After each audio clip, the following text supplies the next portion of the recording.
Okay. Hi everyone, my name is Charmain and I'm a psychologist at the Department of Child Development and the Anchor program at KKH.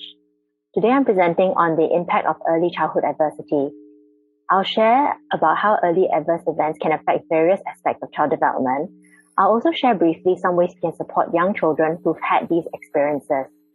So just a note before I begin, in this presentation, whenever I talk about children or young children, I'm largely talking about those within the 0 to 3 age group. So aside from experiences that children have after birth, adversities can also start from when a child is still in the womb. The experiences and stresses that the mother has impacts on how the fetus develops. Additionally, early childhood adversities also include experiences that the child did not have. Neglect, which Dr. Ong talked about, including emotional neglect, isn't something we always consider, especially if a child is otherwise physically cared for. But it can be especially detrimental to a child's development and well-being.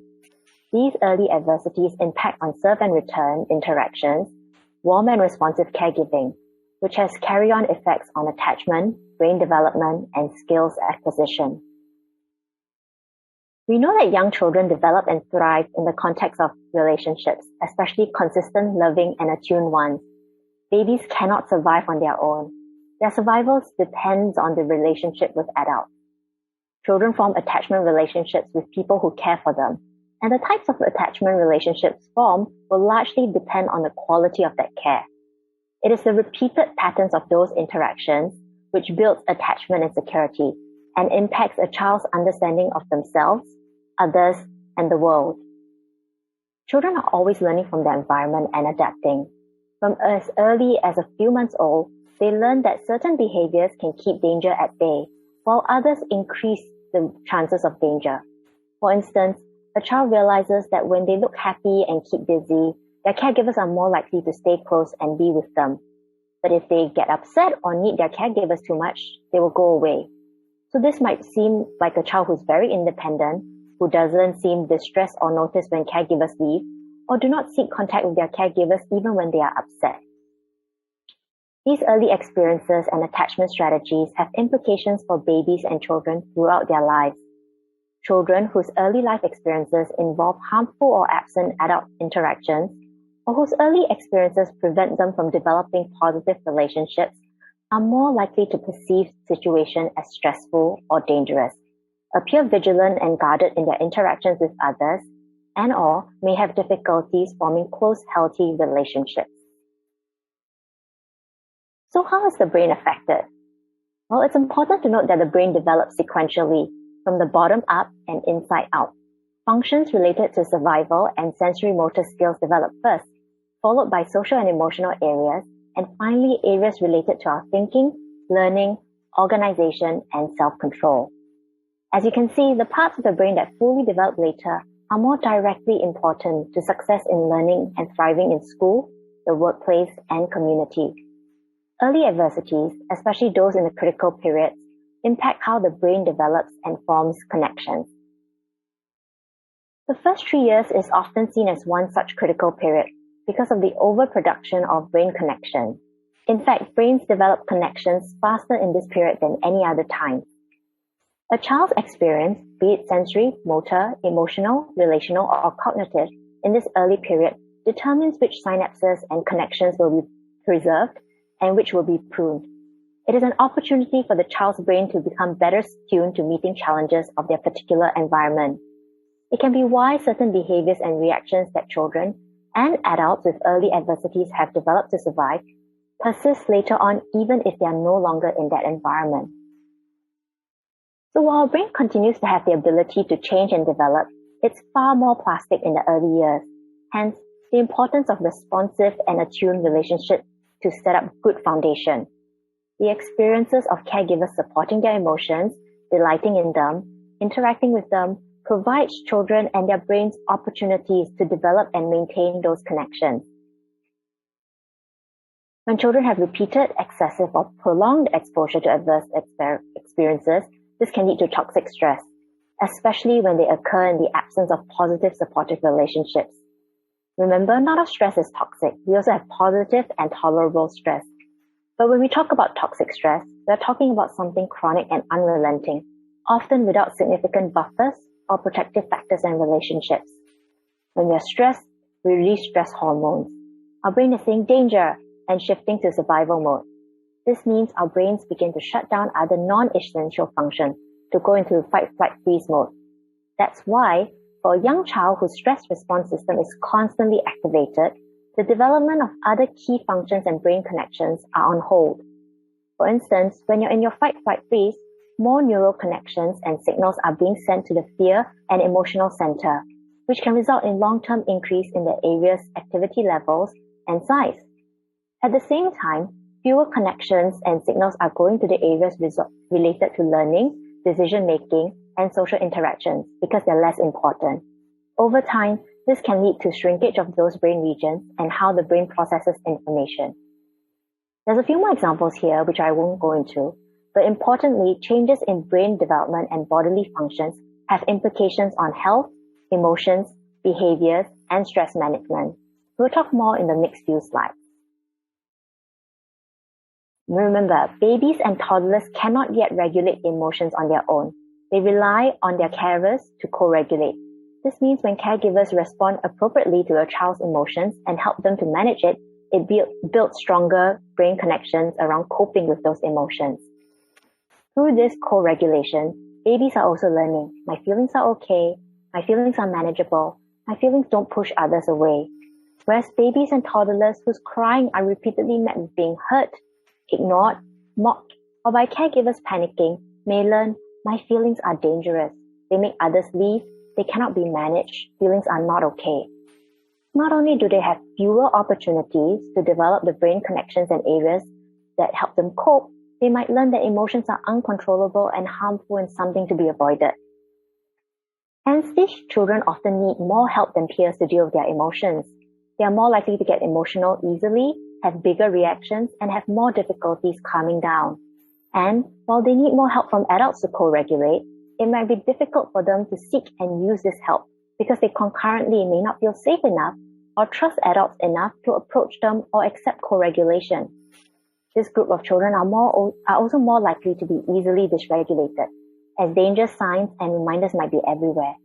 Even mildly stressful interactions can trigger intense emotional responses.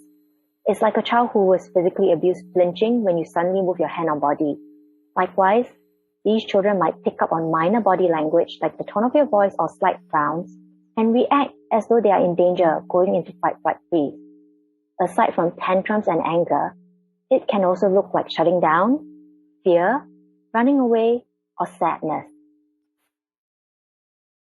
There are also behavioral implications.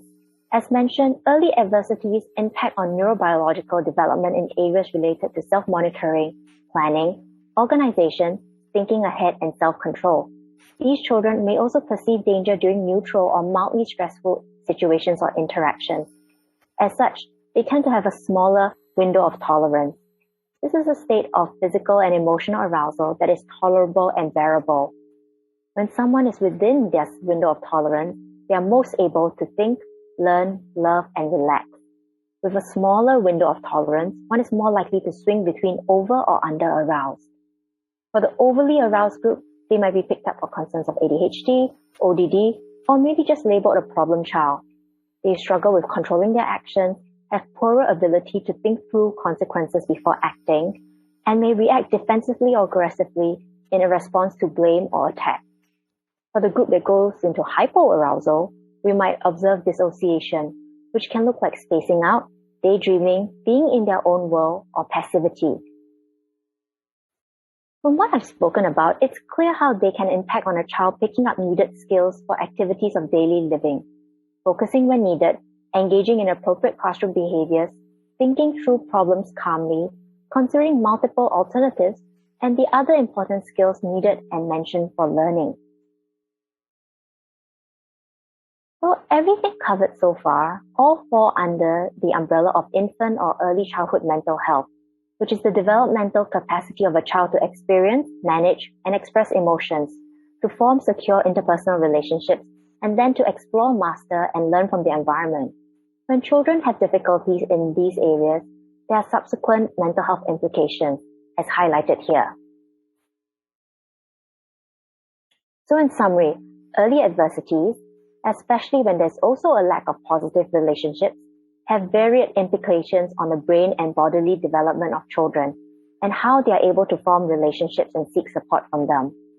Children develop a range of behavioral and emotional responses to cope with and manage these threats and fears. These are normal reactions to abnormal situations. Once this fear system is triggered, it's hard to turn off. These difficulties then impact on how young children are able to develop essential skills, such as managing their impulses, regulating emotions, problem solving, learning, and socializing. Therefore, it's important for us to remember that these challenging behaviors and emotions arose to help the child cope with living in an unsafe environment. They are not purposely trying to behave in this way. Even if they are safe now, these responses take time to change. It's like cutting through a field over and over again on the same route. Eventually a path forms and it takes time for the grass to grow back. Our brains and bodies have developed to remember danger to protect us. That way, we can respond quicker if it ever happens again. So for children and adults who've had many experiences of danger, they may often react and behave as though they are in danger, even though they aren't. That's why there's a growing shift now from asking what's wrong with you to what happened to you, to recognize how trauma and adversities may be impacting someone. The bottom line is this: a child who does not feel safe primarily lives in their fight, flight, freeze responses in order to survive real or perceived danger. This has a cascading effect which results in difficulties in areas related to emotions, behaviors, learning, and mental health. It takes time to reignite positive emotions and positive behaviors. So the good news is, it's never too late to create change. For young children, there are two basic interrelated things that we can work on. First is to create safety, not only physical safety, such as exposure to violence and harm, but also emotional safety. Infants and toddlers are learning and making sense of their environment, and being in one where there's a lot of shouting or tension, even if it's not directed to them, can be stressful. Similarly, neglect can also result in feeling fearful or unsafe. This means we need to support caregivers so that they can be more regulated and more capable in responding and engaging with their children appropriately. This also means looking at things like employment, housing, health, finances, and other resources like food, which helps with caregiver stress and provides a sense of security and stability. Aside from safety, the other thing we can do is build supportive relationships. Research has shown that the quality and quantity of a child's safe relationships are more influential than early trauma or adversities. Relationships help to buffer against the impacts of stresses. When a child feels loved and cared for, they feel safe and secure, and their brains are more ready to explore, to cooperate and learn, instead of tuned towards identifying danger, managing feelings of fear, and survival. Responsive interactions are what creates positive relationships. And crucially, these positive, responsive relationships need not necessarily come from parents. They can be close relationships with anyone involved in the child's life, like relatives, family friends, teachers. So in that sense, intervention does not always need to be something massive, but every interaction is a potential intervention. Overall, of course we should try to avoid or minimize adversities as much as possible. It's important to create environments that are safe for children. However, some adversities are outside our reach and we can't control or prevent all adversities. Nevertheless, it doesn't mean that we are doomed. Our traumas, our adversities, is not destiny. What is more critical and crucial is connectedness. When a child is able to connect with someone, they are able to experience positive interactions, which creates positive emotions, which typically leads to positive behaviors. That person and relationship gives the child opportunities to feel safe and experience joy, and to create more opportunities to learn, to grow, and to be better equipped to deal with what comes their way. Thank you all so much for listening. I've included some additional resources here and will be taking more questions later as well.